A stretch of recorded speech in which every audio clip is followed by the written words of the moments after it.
Alo, Trà Vinh xin chào các bạn. Hôm nay thì mình chia sẻ một cái món bánh mặn hấp thập cẩm nha. Với đầy đủ dinh dưỡng, vừa no vừa ngon mà đơn giản dễ làm. Thì bây giờ mời các bạn mình cùng vào bếp để thực hiện bánh ngon này luôn nha. Đầu tiên thì mình dùng ở đây 200g bột gạo ha, loại nào cũng được. Bên đây là mình dùng 100g bột năng. Với 300g bột thì mình dùng 500ml nước cốt dừa cho nó ngon.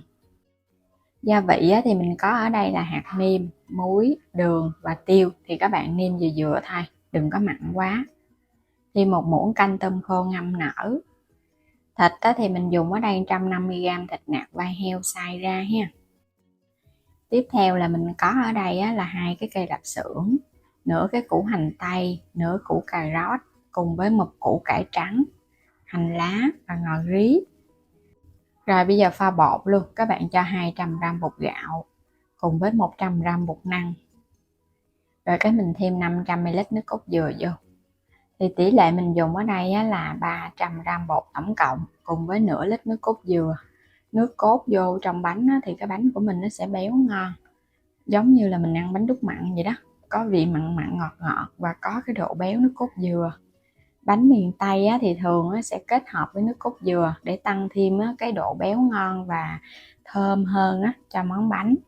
Còn nếu mà các bạn không thích béo thì mình thay bằng nước lọc cũng không sao luôn nha. Mình khuấy cho bột tan rồi bây giờ để qua một bên cho nó nghỉ. Tiếp theo là mình đi xắt củ cải. Củ cải trắng mình dùng củ vừa vừa thôi nha, đừng có lớn quá. Ở đây là mình dùng cái phần củ cải trắng này là củ cải dòng nó ngọt. Các bạn sẽ xắt ra nhỏ nhỏ ha, mình xắt sợi trước một cái. Mình sẽ xắt hạt lựu hoặc là các bạn bào sợi cũng được luôn. Nhưng mà cái củ cải trắng xắt làm sao thì củ cà rốt mình cũng xắt giống vậy nha. Để cho hai nguyên liệu nó sẽ hòa quyện để nó chín đều ngon hơn. Nửa cái củ hành tây mình cũng xắt ra nhỏ nhỏ luôn. Ngoài ra các bạn có thể dùng hành tím và tỏi cũng được nữa. Lạp xưởng thì mình dùng hôm nay là cái loại lạp xưởng này là mình dùng cái loại lạp xưởng mai với lộ cho nó thơm nè. Ở trong kênh mình cũng có bán luôn các bạn nếu mà có cần thì bấm vào phần mô tả video mua ủng hộ mình nha. Mình xắt ra nhỏ nhỏ cho nó đều. Cho vào trong chảo 2 muỗng canh dầu ăn. Đầu tiên sẽ cho lạp xưởng vô, các bạn chiên sơ áp chảo một cái cho cái phần lạp xưởng của mình nó ra bớt cái phần mỡ và nó chín, nó săn thơm.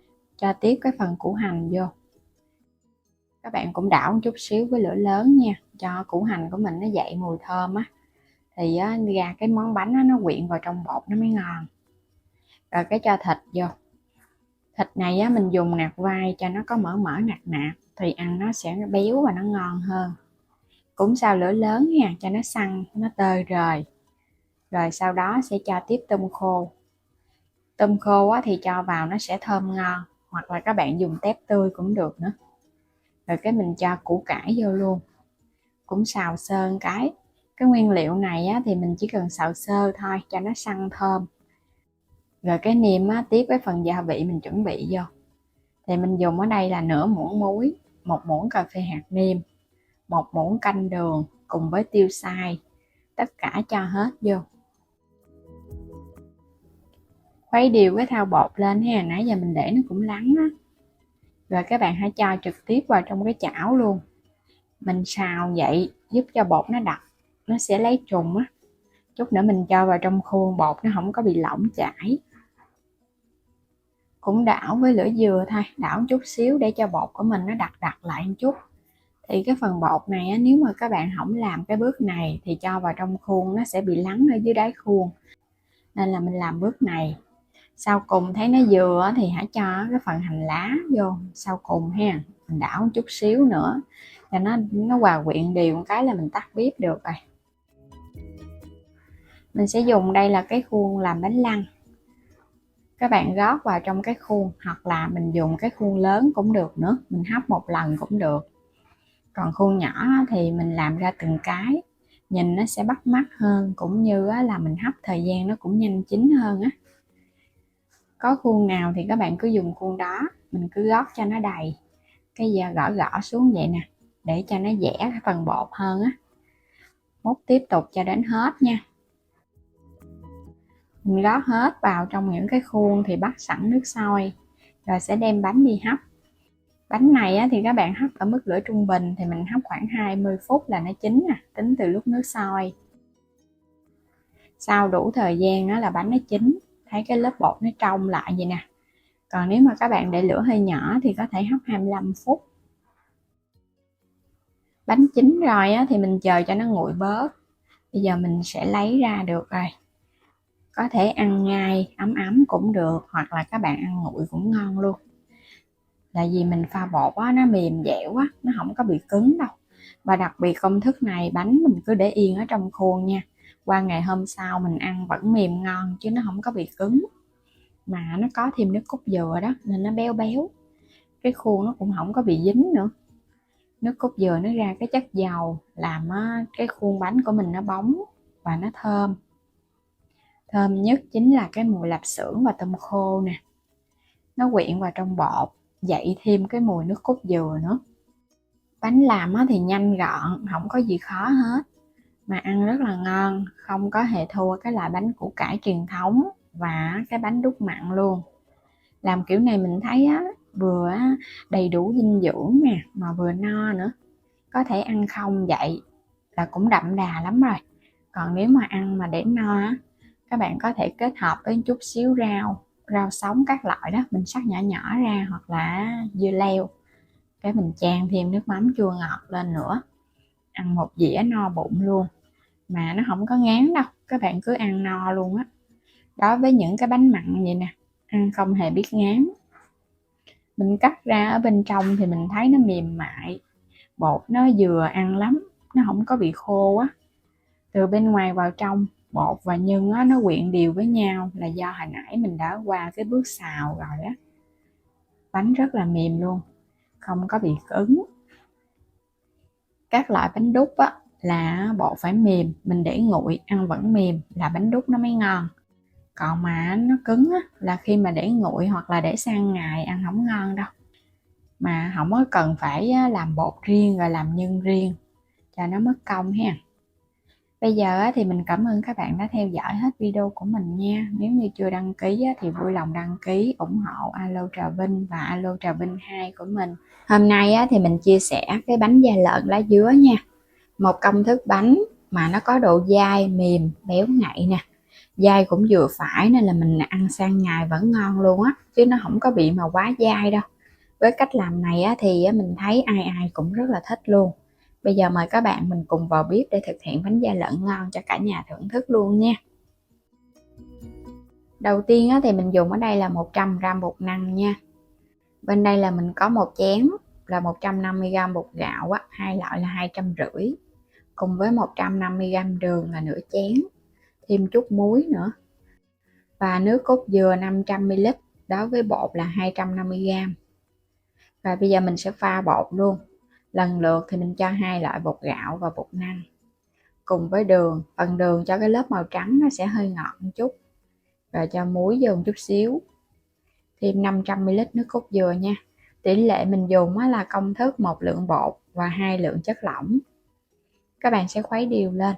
Cái lớp nước cốt dừa này thì mình cho nó sẽ hơi béo nha, tại vì cái lớp lá dứa mình không có pha nước cốt dừa cho cái màu lá dứa nó đẹp nên là cái lớp nước cốt dừa các bạn sẽ làm cho nó béo một chút để ăn cùng hai lớp nó sẽ đều và nó ngon hơn. Rồi bây giờ sẽ để qua một bên cho nó nở bột. Ở đây là mình có lá dứa, mình xắt ra khoảng 10 cọng lá dứa tươi ha. Rồi cái mình cho hết vào trong cối sinh tố xay, thì khoảng một nắm là 50g lá dứa là nó vừa. Cho nước vô các bạn sẽ xay nha, xay cho nó mịn chút xíu. Thì mình có bán thêm các dụng cụ nhà bếp và các sản phẩm gia dụng các bạn có thể bấm vào trong phần mô tả video, hoặc là bấm vào trong cửa hàng kênh của mình xem và lựa chọn mua ủng hộ mình với nha. Xay xong hết thì các bạn lọc nó lại.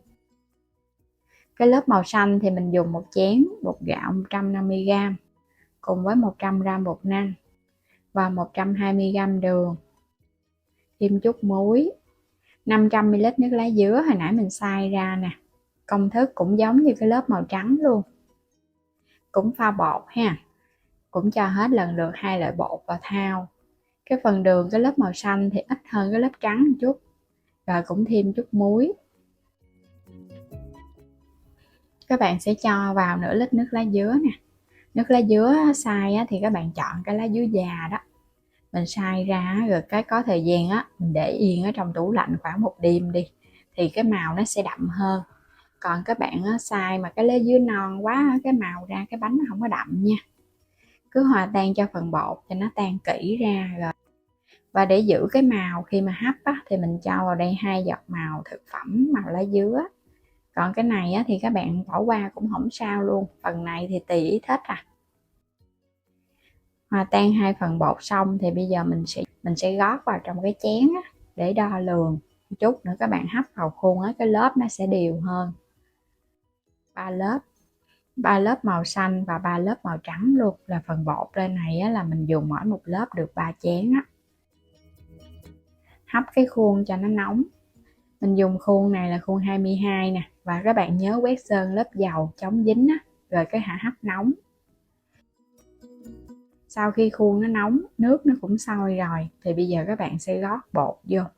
Lớp đầu tiên là cái lớp màu trắng, một lớp màu trắng nước cốt dừa.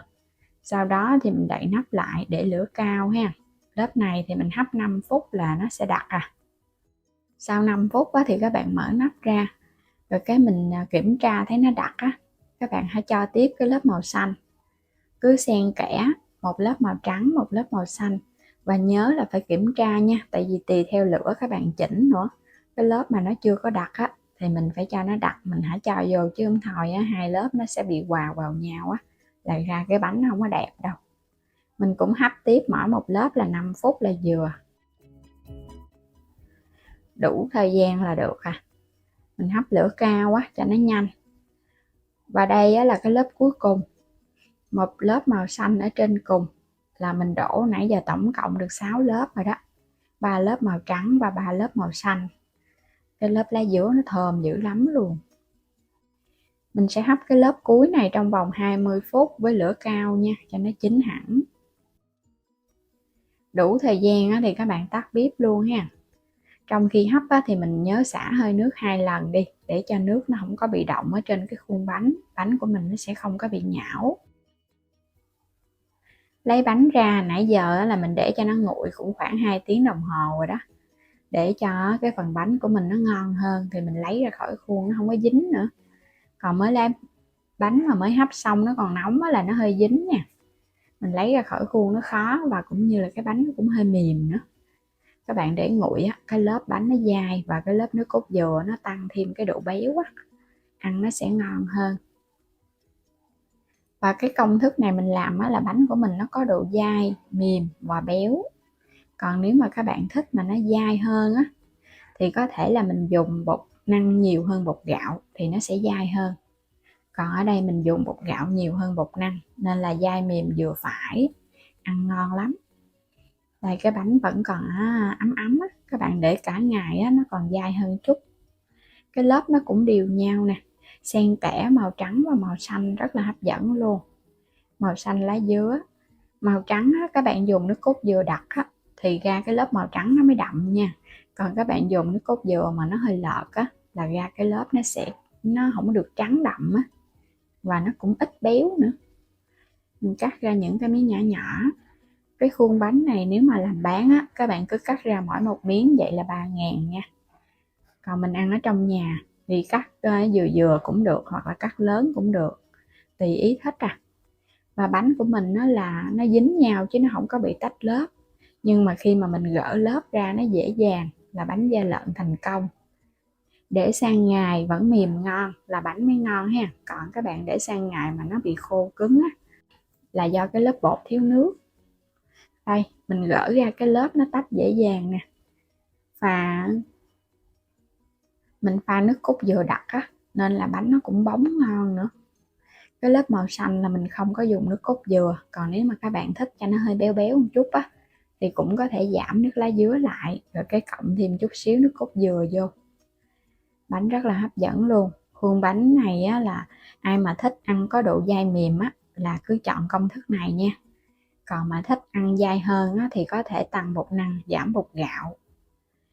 nhưng mà mình thấy vậy ăn ngon nè, nó vừa và không có dùng đậu xanh nên là bánh của mình ăn nó cũng không có bị ngán đâu, ăn nhiều nó cũng không ngán nữa. Và độ ngọt ở trong bánh là mình thấy cũng vừa nha, chứ không có quá đậm mà nó gắt đâu, nên là các bạn không có sợ quá ngọt.